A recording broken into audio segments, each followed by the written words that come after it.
What I wish I knew about bamboo salt before emptying my wallet? Here's the scoop. Bamboo salt prices can really make you do a double take. So, what's the deal? Lower quality bamboo salt roasted just a few times costs around $5 to $15 for a small pack. Not too bad, right? But the premium stuff? That's where things get interesting.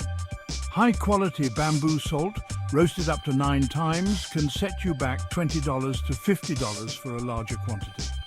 And the creme de la creme, like Korean purple bamboo salt, can hit a whopping $100 for just 8.5 ounces. And why so pricey?